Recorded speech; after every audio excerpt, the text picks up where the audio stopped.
Looks like Mr. Barrera is not going to make it. We thought he was. He contacted us this morning. But, John, are you about ready? Or? Yeah, I'm good to go, man. Whatever. Okay. Yes. All right. Well, thank you all for being here. We cannot possibly all agree on public policy issues that are important to the community, but I hope we can all believe in the virtue of elected public service.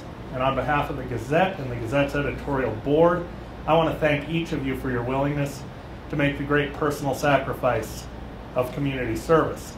We will begin this forum with each candidate spending up to 2 minutes telling us why he or she seeks office and explaining one or two of your most important issues. We will proceed with questions from the board. Each candidate will have 2 minutes to answer. I will hold up my fist like this when you have 30 seconds remaining, and I will cut you off at the end of that 30 minutes just so that it's fair to all candidates. We will proceed from the board questioning to questions from the public and questions from any reporters who are in the room, and you will each have 1 minute to respond to those set of questions. Okay, so why don't we begin on the left with Tim. If you want to take, just let me set a timer here. If you want to take 2 minutes to explain to us why you are running and what the top issues are to you. And just give me 1 moment here.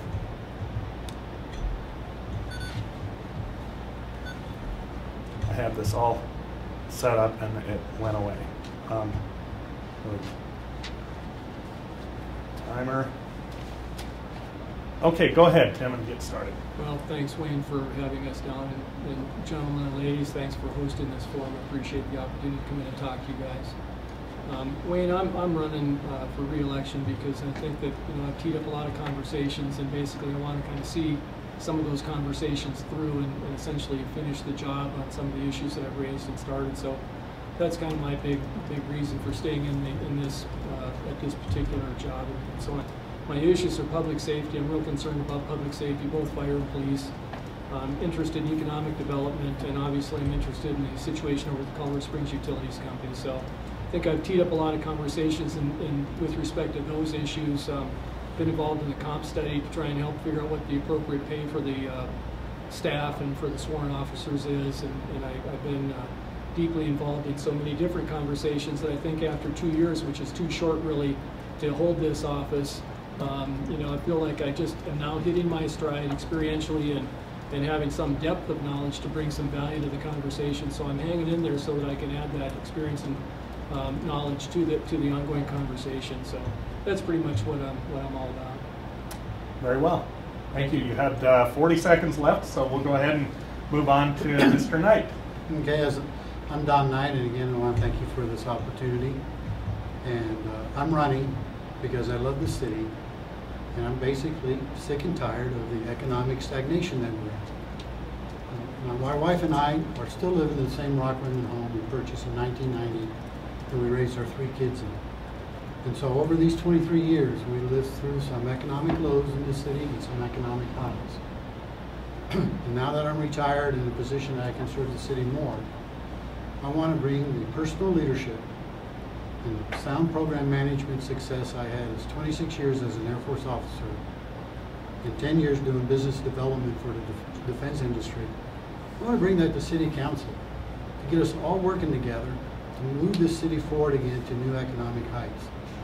And we do that by, number 1, fighting to retain the businesses that we currently have, and 2, aggressively pursuing new business investments. And equally as important is the role of City Council as Colorado Springs Utilities Board of Directors. Everybody's clamoring that we need qualified people on that job. Well, there's no ordinance question on the ballot. So City Council is going to remain the Board of Directors for at least the 2014 election. I've gone to the board meetings. I've seen the role of City Council on there.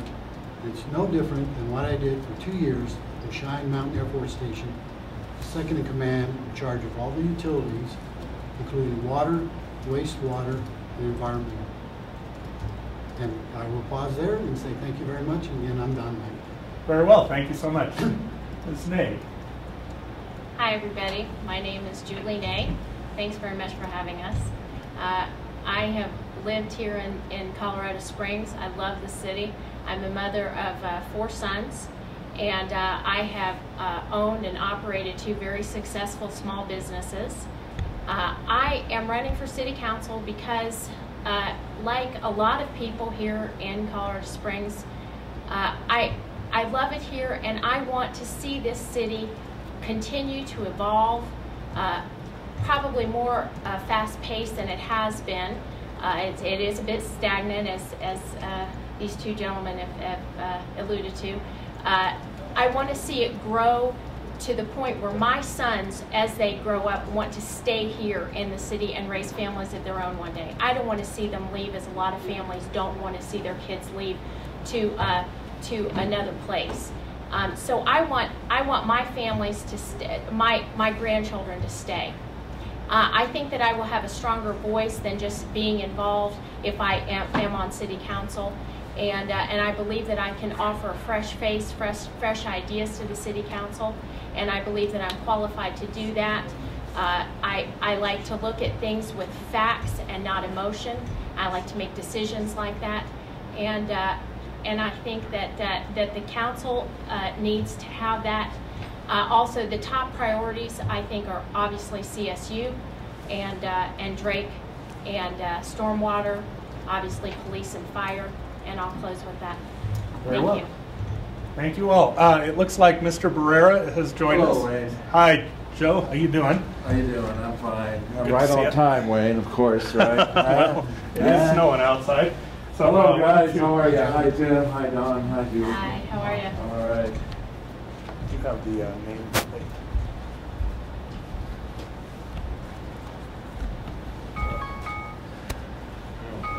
Okay, before you got here, Mr. Barrera, we talked about how we're going to proceed. So what we're doing now, we're just finishing up a 2-minute introduction in which you can spend 2 minutes telling us about your campaign, why you are in this race, and what the top issues are to you.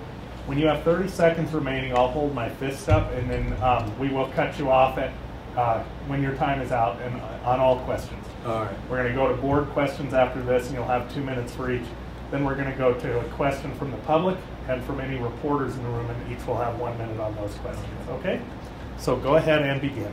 All right. So my name is Joe Barrera, and I live in District 1. I've lived in Colorado Springs since 1970. I've been a longtime community leader on many issues. I've served on many boards and commissions. I've been involved in many kinds of conflict resolution when I worked for the Human Relations Commission. That was part of the city government at one time. I've also been on many task forces to find solutions to community problems. I'm running from District 1 because I think our city council needs a new direction. We need to proceed in a new direction in terms of reviving our economy. We need to have a more proactive council. We need to have a council that is more of a leadership body in the community to try to revitalize our economy. The other main reason that I'm running for a city council from District 1 is that I think the Waldo Canyon fire burn scar is a problem that needs to be fixed. Now, I think we're doing great work on it already. We have many agencies and professionals who are already trying to mitigate the results of the fire, but we face the potential for disastrous flash floods, mudslides, and so on if we have a typical Colorado monsoon season this summer. So those are 2 main reasons why I'm running.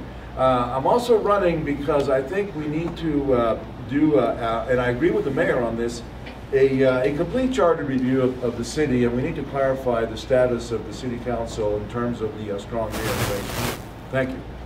Well, thank you so much. Thanks for all keeping it within the time frame. Yes.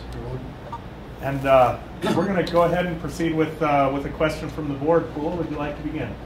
Okay, I'll start. And we're going to go from this. We're going to go from Joe this direction on this question. Okay.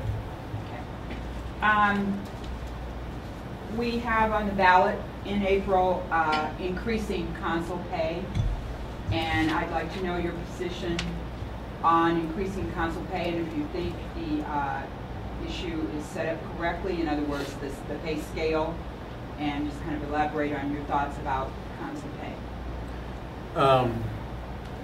I think the council should get paid more money. Exactly what that figure is, I really haven't decided. But it seems to be a reasonable figure, the $48,000 that they're proposing. But I'm not running because I think I'm going to get paid or I want to get paid, because that won't come in until some years from now, if I understand it correctly. Okay? But I think it's important that we have a full-time council. Now, we've had great council people up to now who have been part-time because they have other jobs, they have other careers, But I think now that we're growing to be such a large city, I think it's time to have a full-time council. And I think the investment will be worth it. So that's why I favor that proposal. Thank you. Very well. Ms. Hay. Hi. I've heard both sides, and I do understand both sides. I've heard that if the pay is raised, that will increase the number of applicants and therefore open up a lot of opportunity for a lot of people, thereby getting applicants who are very diverse. And but what I don't understand is how the city will be able to afford to pay that amount of money to the city council. So right now, although I think that perhaps a small amount of a raise may be in order, because I do understand that city council members do work more than what is described in the charter. Perhaps maybe $12,000 a year or something like that. $48,000 perhaps maybe a little bit too much. So I'm really kind of on the fence at that point. I don't know where the money would come from, so I am opposed to that amount of money at this point. Okay, thank you. Mr. Knight. Yeah. Don, please. Okay. So Pula, I'm not in favor of this amendment for two reasons. First, well, I understand and I support the need to have more rising young professionals on council. The ballot language as written is $48,000 paid, plus benefits, plus you can have another job. Now, I'm sorry, if I'm going to pay you a living wage, then I want you to be a full-time council person. I don't want you having a second job. But second and more importantly is, the pay raise doesn't come in effect until April of 2015 in the next session of council. But 2015 is also the same year that our federal grant runs out on the 15 firefighters that we just hired. Now, I think it's more important that council starts working now and today to go find the money for those 15 firefighters than it is to give themselves a pay raise. Thank you. Very good. Mr. Lee. And Mr. Lee is good. Well, I was probably the guilty party that first teed this whole conversation up after I first got seated, and I actually called for a $96,000 a year salary for all councilors on the theory that our budget responsibilities were on order of magnitude maybe 2 or 3 times the mayor's, and felt that was a quid pro quo that we should be paid on an equal basis. And that was an intellectual exercise just to stir the pot and get people talking about the issue. And now, having been there for 2 years, in my opinion, I mean,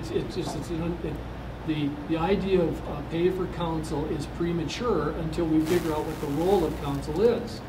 And so probably, I'm going to guess, over the course of the next 12 or 24 months, that'll flesh itself out, because I think one of the really big issues that we're going to have to deal with as a community is what do we look like at the utilities company, and do we set a separate board over there, or does the council continue to be on that board? So and I think when that fleshes itself out, the idea of salary will take care of itself in essence. The idea that council's not a full-time job, it's a full-time job, and that's part of the structural problem that we have with council. And what we need to do is really relook, or what I call reimagine, the role of city council in the community. And so what we need to do is we need to have shorter council meetings. I've actually advocated and written about this and said we should have formal council meetings where there is no citizen input. We should delegate that to committees and subcommittees and model what we do at the state legislature. So council pay, it's an interesting conversation. We should have it once we figure out what the role of council is. Okay, very good, thank you. This next question, we're going to begin with Ms. Ney and go this way, and then to Don and go that direction. with fracking going on the east side of the city, I'd like to know from each of you what your position is on fracking and other oil and gas production within city limits. What kind of regulations do we need, or do we need fewer regulations? And go ahead, Ms. Nate. Well, the fewer regulations, the better, as far as we don't want to get too complicated and put a lot of too much red tape where it'll stop it completely. What I think is the best thing to do is to make sure that everything remains safe for the city and its inhabitants. So if everything is legal and safe and the facts come to us in that there's no emotion involved. We see a lot of people who are emotionally involved and up and screaming about this is in the water and this is in the water. Make sure that we have all the facts. That if there is in fact a problem, then we can put a stop to it. But if the water testing comes out that everything is fine, then we need to go ahead and do this. There are a lot of cities throughout the state who are making a heck of a lot of money on their natural resources, and that's what we need to be doing. We need to make the money that is available to us and take advantage of this. Very well. Mr. Barrera. Thank you. Yeah, I would agree with Julie on a lot of that. I haven't made up my mind about fracking. Okay, I've heard so much, pro and con on it, that I'm still trying to sort out all the arguments. But I think she's right. I think we need absolute protection, if it's going to be done in the city, and we need to have regulations that perhaps may be a little bit more strict than the state regulations. And if that is so, then we need to resolve that issue with the Oil and Gas Commission. And Governor Hickenlooper, for instance, is threatening to sue some of the cities in northern Colorado that have passed more strict regulations, stricter than the state, because he wants the state to have the overall role in terms of regulation. So I think there's some issues there. In terms of the city allowing fracking within the city limits or other oil and gas exploration or other heavy industrial use, I think our primary concern, our primary responsibility is not to the gas companies. It's not even to the revenue that we would get. Our primary responsibility is to the citizens of our community. So we need to protect the environment. We need to protect the property rights as much as we can of homeowners that would be adjacent to some of these industrial activities. Very well. Let's go over to Don, and then go to Tim. Okay. Well, Wayne, I support oil and gas production within our city limits. I sat down and studied the problem. Some want to limit public comment at city council meetings, but I was at the 11 December city council meeting when all those kids from Colorado College came down, and I listened to each and every one of them. And there were some valid points that got raised in there. And so I went out and did the research. I'm an engineer, and I went out and did the research. I talked to 4 different oil and gas associations, organizations, companies. I also went to the 15 January City Council workshop that they put on there. My takeaway from that was, we can't ban fracking or oil and gas production inside the city limits. And we're talking the entire city limits, not just the east side. If we wanted to, the mineral owner has access rights to that property. So all the best we can do is mitigate to the best extent possible.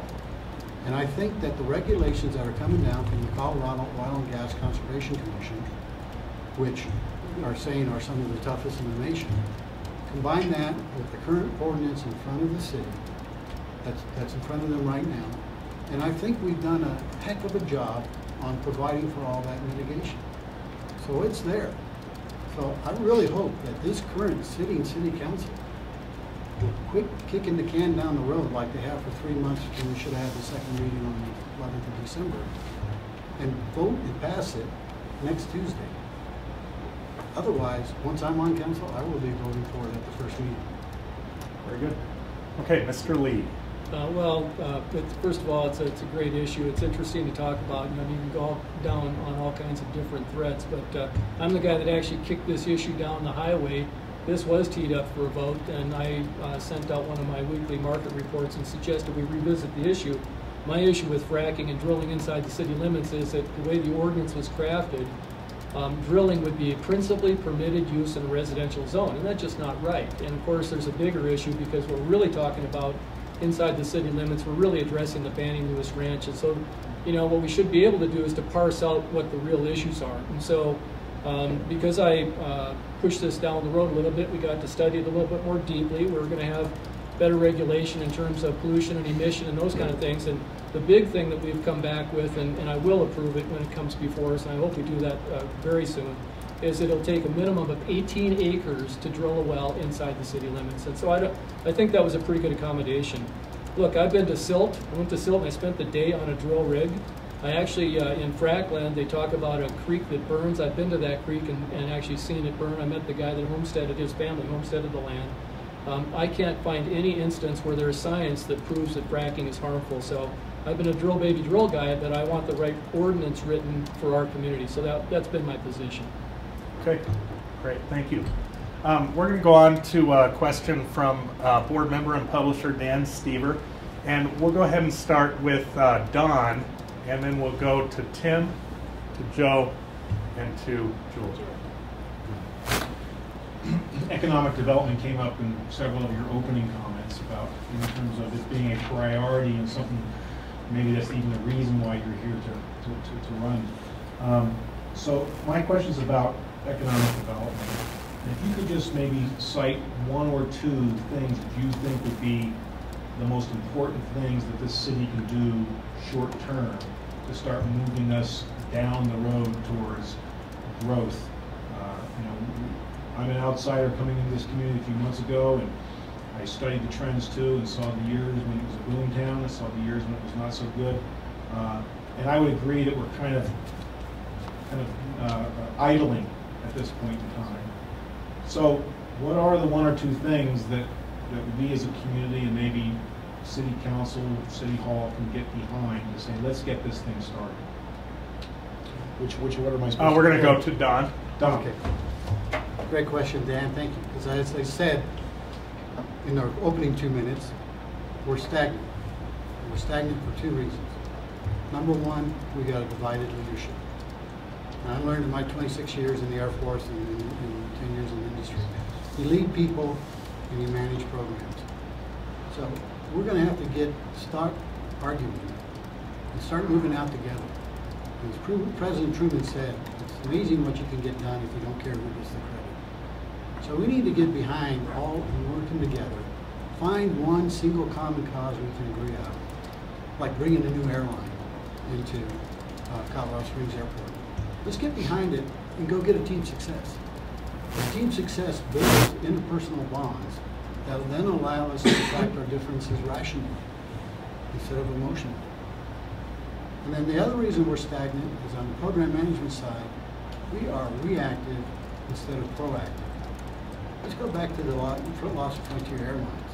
You know, a great program manager is somebody that can see 18 months out and stop that problem from happening. But we always don't have that. But you know, when Frontier canceled its Denver routes, that should have been a call to action for everybody.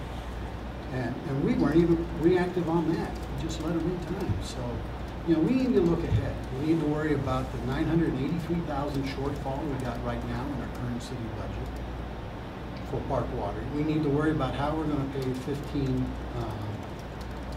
firefighters in 2 years from now. And we got a supply and demand problem coming with electricity production. So we shouldn't be talking about closing Drake. It takes 10 years to build a new electric plant. Where are we going to get our power needs in 2023? Okay. Thank you. Very good. Let's go over here to Mr. Barrera. Well, you know, that's a very good question. And I don't think anybody, any single individual or any single group has the answer, total answer. But I think that altogether we have some good response. You know, I think that the public-private partnership in this effort is absolutely essential. And we've had some of that, but we need a lot more of it.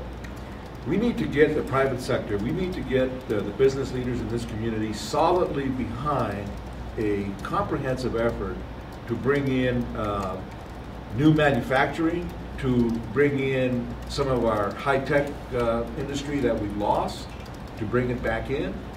We need the public sector to make our city government more business friendly.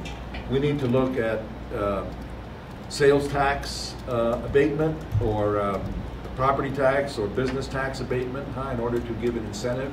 We need to incentivize that, in other words, the relocation of businesses to this community. We also need to convince, we need a good PR campaign to convince rising young professionals and other competent, trained people who can fill some of these jobs that we are a good place to live, that we're a welcoming place to live, that we want to encourage people to move here. They're already coming here, but we need more people coming here. We need to have a comprehensive plan. We need a good leader to do that, whether it's on council or whether it's the mayor or whether it's the Regional Business Alliance. But we need a more comprehensive plan. Thank you. Thank you. Ms. Nay. I think that we need to look at our success stories, and we need to look at our failures. And we've had some of each. And for instance, the Olympic Committee, they came and they stayed. Why? So we need to look at that. We need to look at that, and we need to repeat that. And then we need to look at why some big groups or companies have left our city, and we need to not repeat that. We need to look at, I just went and talked with our downtown partnership.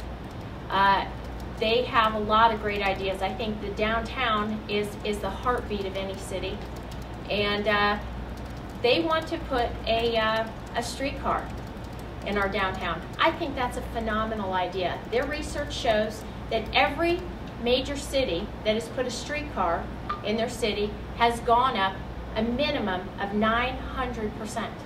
It's small things like that that for whatever reason, and it may sound a little silly to some people, but it's small things like that have a domino effect that bring business, that bring people who want to live in the city, and it just keeps building and building and building. Those are the things that we all need to look at to continue to evolve and bring and bring and bring, and it just keeps growing and growing. And those are the things that we need to all look at as a group and build community, and that's what's going to eventually build and grow our city. Very good. Mr. Lee. I think they all have some really good ideas, to be honest with you. The question is how to implement them. I think from 80,000 feet, I go back to the statement I make all the time, and that is our vision should be to make Colorado Springs the most business-friendly mid-sized city in America. And you do that by, making the government efficient. And we, to Mr. Knight's really good point, we have been kind of, I don't want to say in stagnation mode, but we've been solving the problems of previous government, and we've been trying to get to a point where you can actually advance the ball. And I think we're about on the edge of doing that. In terms of things you could do specifically, one of the ideas I put forward is I've created a target zone for redevelopment that would take you from Memorial Park on the east through the center core of the city to the west, and you would end up out through no man's land at the Manitou Incline, and it proposed a tax credit for homeowners if they want to go ahead and fix up their houses. Be a direct tax credit up to 10 years, dollar for dollar. My theory is that somebody could either take advantage of the tax credit and spend that, or they could leverage that and get their improvements fixed at a discount. We had the guy that runs the Planning and Development Office come before council the other day and mentioned that he was able to cut developer costs in half and still provide the same service. So again, provide the most efficient and friendly and well-run government that makes people want to come here. In terms of things that we've done, I want to say we've been stagnant. Well, we got a huge deal this last year or so. We signed a lease with Memorial Hospital. That's going to push $2 billion into the economy and create thousands of jobs over time. So I think we aren't as stagnant as people would think. We are pushing in the right direction. We need to focus on those industry clusters and leverage off those to promote the growth of the city. Very good. Thank you. It's ironic to your zone doesn't touch District 1 at all. Okay. Okay. Let's go ahead. We'll start again with Tim, and we're just going to go on down the line as we started in the first place. Mr. Lee, how should the city come up with funding for its tens of millions of dollars in stormwater infrastructure needs?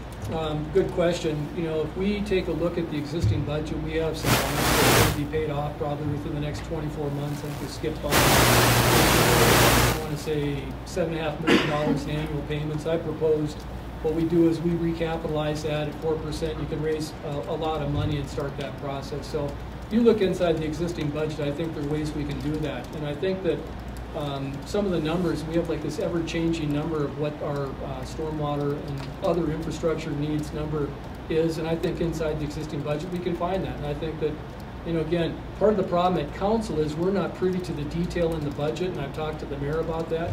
And so it's hard for us to really formulate that hard strategy. But at a high level, I would say that probably inside the existing budget, there are ways we can do that. Very good. Mr. Knight, Don. Pardon me. Yeah, thank you. Wayne, I got to disagree with that. You know, well, first and foremost, this is a regional problem. And we need to sit down and work at it regional. You know, if we just sit down as a region, I talked to one lady at the stormwater meeting the other day. I won't use her name because I didn't ask her for permission, but she did a lot of construction work, and she says right away we can get 10 to 15% economy of scale if we bundle our projects together, you know, get that back from the construction company. So if we work regionally. But then let's talk about the expenses. $906 million in the region, $687 million just with inside the city. Now you take that, yeah, we can't do that all in 1 year. Let's spread that out over 10 years. That's still $68 million. That's 29% of our current budget of $232 million. You're gonna find that much in there.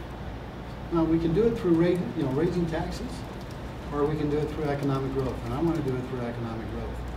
You know, if we raise taxes, we already have 2.5% sales tax, we already have another 1% on top of that.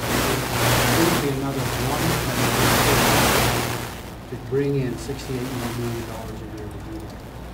Now, on economic growth, there are other cities that are out there, the same population size. You know, I'll just point to Omaha, Nebraska. Same population size, 2% last sales tax, and they got $87 million more in their coffers this year than we do. That $87 million would pay for the stormwater and a lot of other public safety needs. But if we do got to raise taxes, then let's put it forward before the voters, and I trust their wisdom. Okay, very good. Ms. Nay. Well, like Tim was saying, what is the actual backlog? We don't know what the number changes a lot. In this campaign, I've heard 3.8. I've heard $500 million. I've heard close to $1 billion. None of us actually knows what that number is. It changes a lot. We have to make sure that the solution isn't actually going to. You know, in this day and time, I don't know that some of these solutions are in somebody's pockets too. So that being said, once we figure out what the amount of money is, then we go to figuring out how you're going to go about getting the money. There are a lot of creative ways, I think, once everybody puts their heads together and figures out how we're going to get the money. I think the most important thing is if there is a tax that is come up with, then we need to make sure that that money is actually and strictly allocated just for this. It's not used for something else once the money is gotten.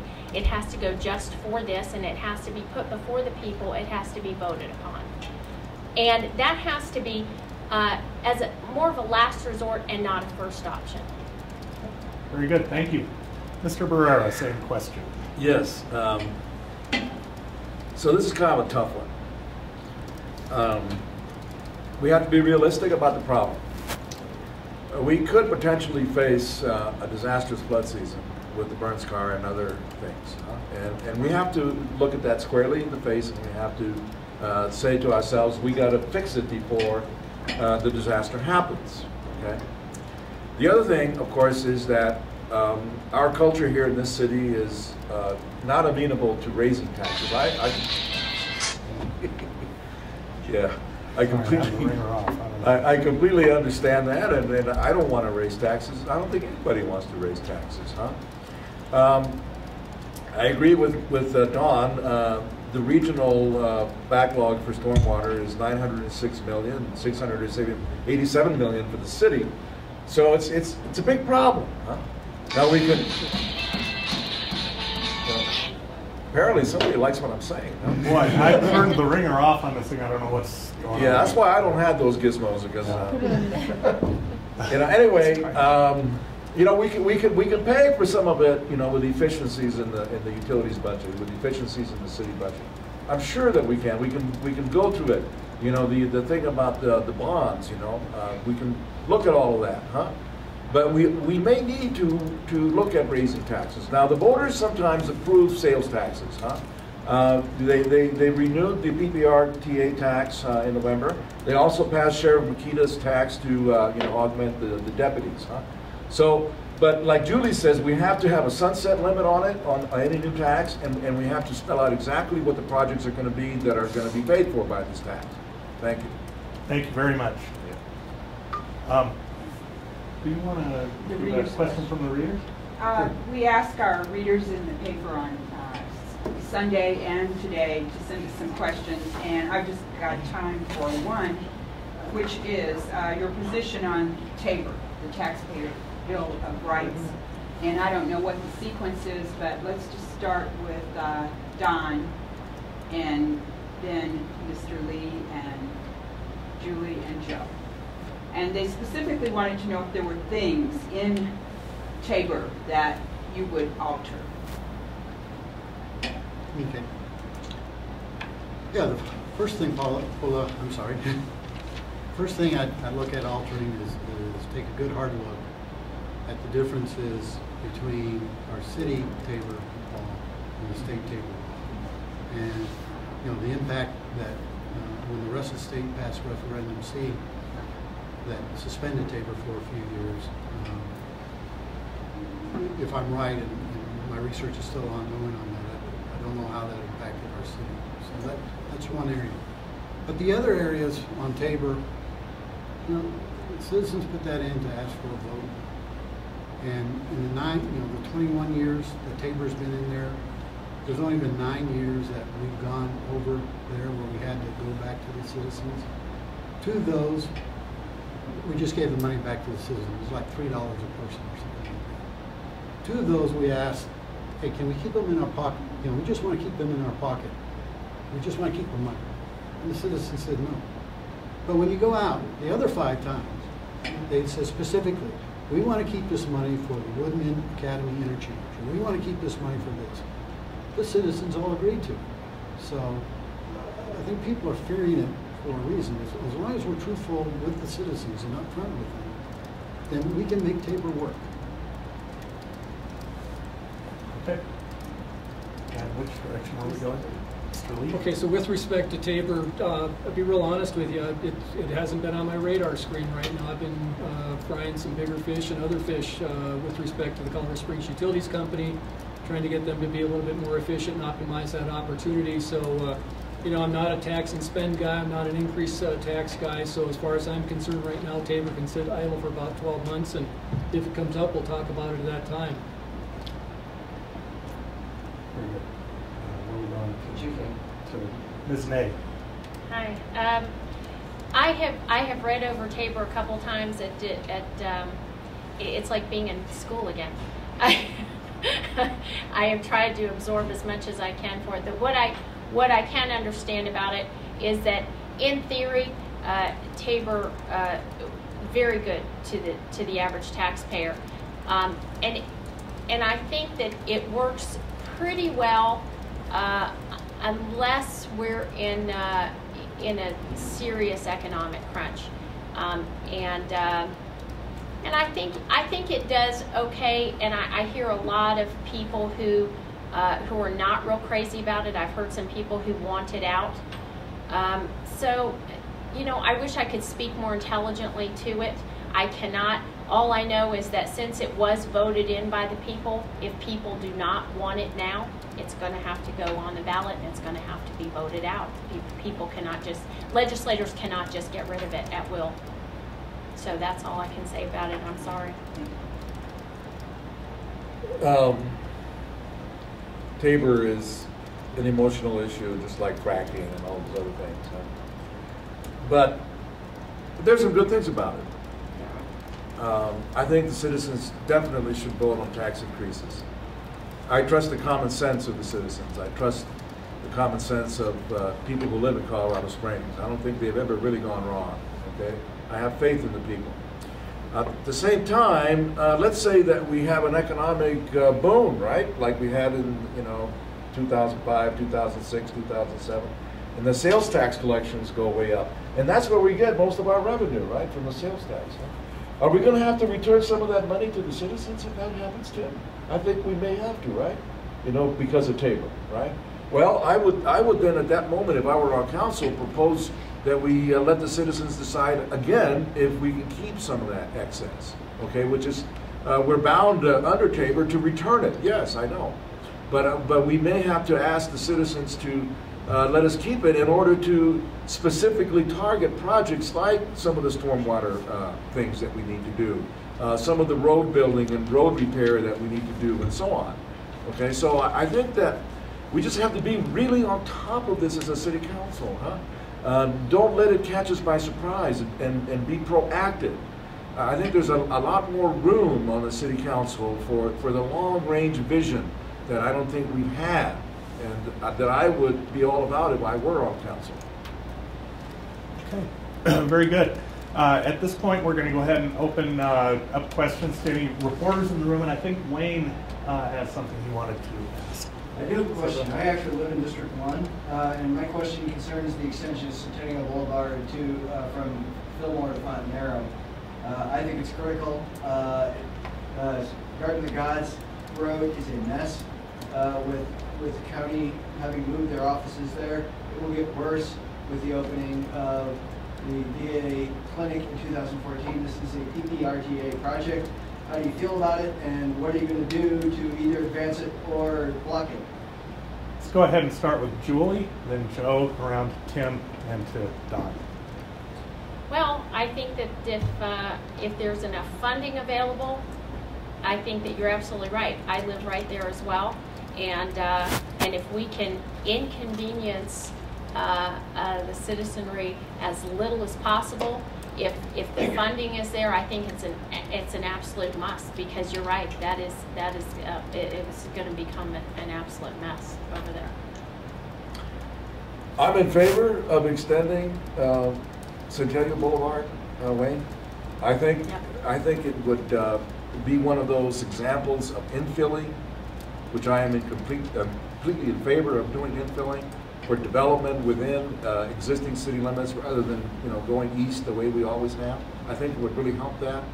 But I think that, as Julie points out, we need to involve the ordinary people who live in those neighborhoods, huh? And we need to get their input in before we go ahead and approve any extension. So we need to be sensitive to their needs. Thank you. Go ahead. I believe the extension's on the A list for PPRTA, so it's not a question if we're going to involve people or talk about it. That's de facto. I mean, it's going to happen. My suggestion, I've been opposed to it because I think that it goes through a lot of open space and there's a better solution for a lot less money. My solution was when they come down that Centennial Hill to make a left turn on Van Buren, and Wayne, we've talked about that, and we probably disagree about that, but if you want to talk about driving to the bottom line, the much better solution, which would save millions of dollars, would be to use existing infrastructure. Do you think I could maybe say a little bit more about that? Well, no, we're keeping everybody to a very, so that it's fair to all involved. Okay, sorry about that, Joe. No. Okay, so who's Don. So for St. Francis Church, right? Yes. Did you quit singing? Yeah, I didn't see you in the choir anymore. I became Methodist. Oh, okay.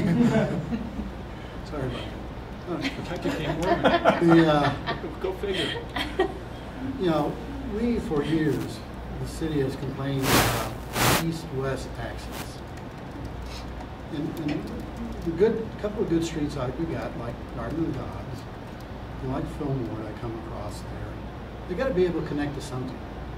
So, taking already. Yeah, we have 1 minute on these. Oh, okay. So taking Centennial forward, yeah, I'm for that. I'll just put it that way. Okay, very good. Everyone had a chance to answer that question, correct? Barbara, do you have a question? I just had what I think as I read through your responses to our voters guide, most if not all of you identified Waldo as one of the biggest issues in the district.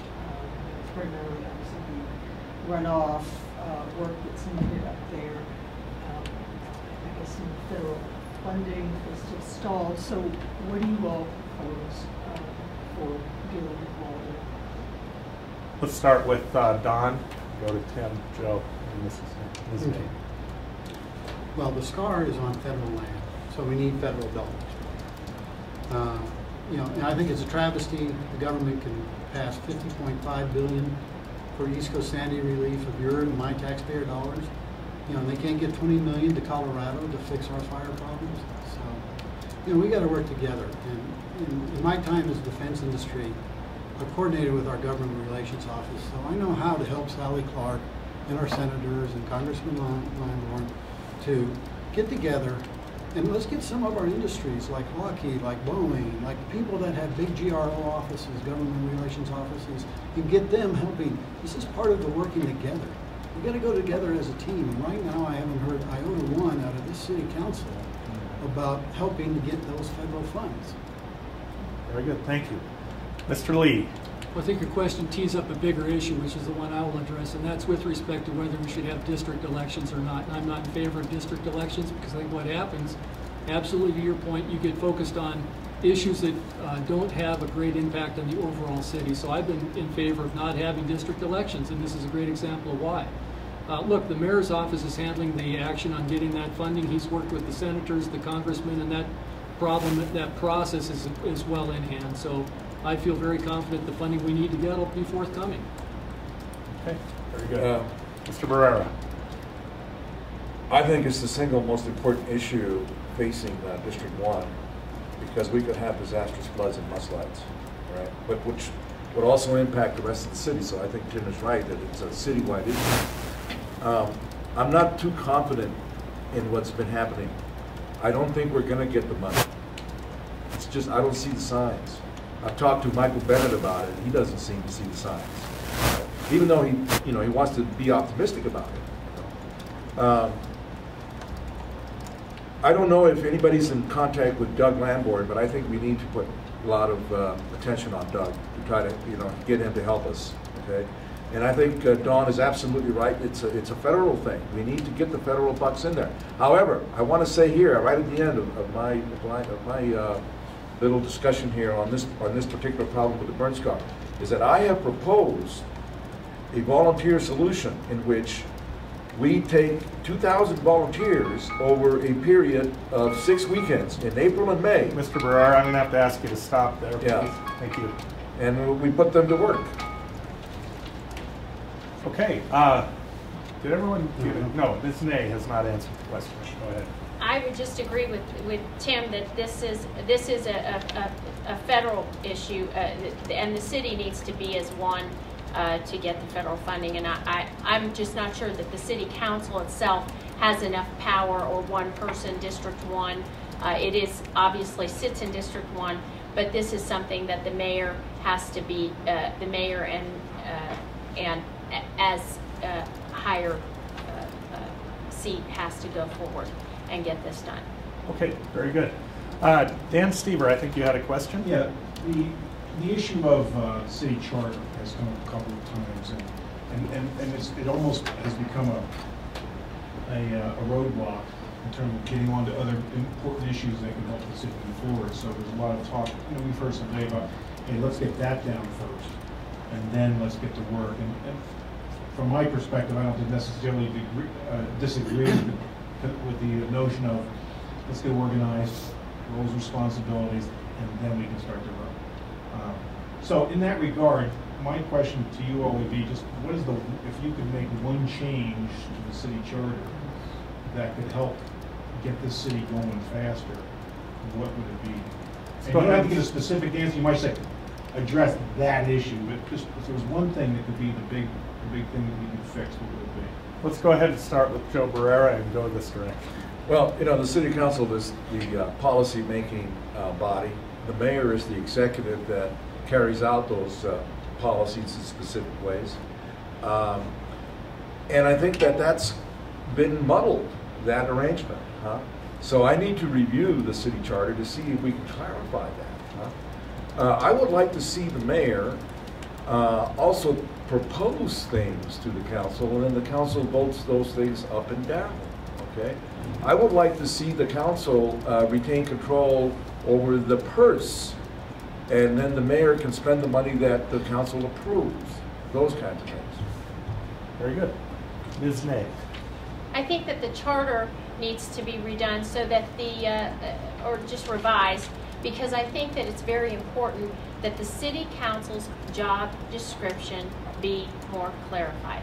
And I think that that would be beneficial to all.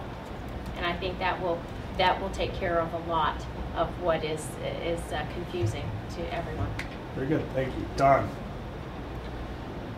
Well, Dan, I don't think there's any one thing that we can change to get the city going together. I think, you know, it's because we're divided and we need leadership, and the charter changes and we do that. That said, there's a lot of checks and balances clauses in the charter that we need to change, but I don't think any of them warrant going out and doing a special election.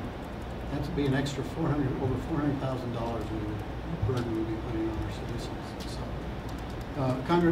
Councilwoman Sawako said, you know, it takes 5 years to learn.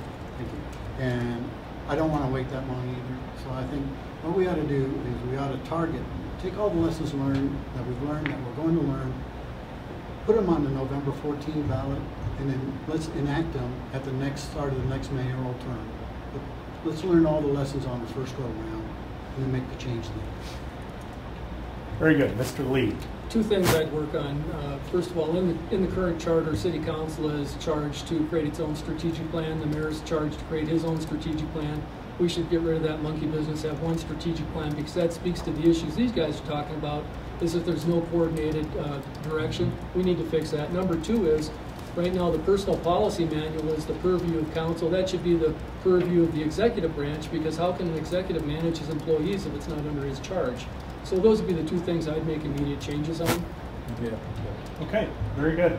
I think that's going to wrap it up then for today. Thank you all for coming here. I really appreciate it. Thank Good you. luck. Thank you. Yes, thank you very much for coming. Thank you. Thank you, Tim. Thanks for Appreciate coming. Good to it. meet you. Thanks. Okay. Yeah, you